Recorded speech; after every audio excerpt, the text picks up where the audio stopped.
Hello mga Lodi, good morning. Rainy morning po dito sa amin ngayon.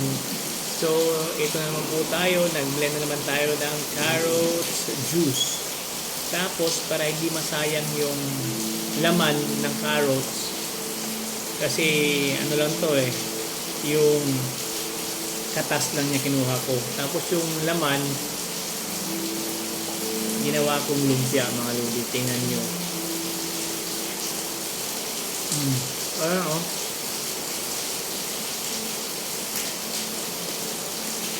Ginawa ko yung lumpia, yung laman ng pinagkuhanan ko ng katas na carrot. Napakasarap. Nilagyan ko lang siya ng magic syrup at saka black pepper. Yummy na.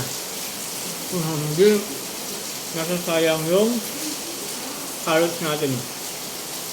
Tinanggalan natin ng katas at ang pinagtanggalan ng katas ginawa kong lumpia. Masarap. Thank you for watching, Melody. Bye bye.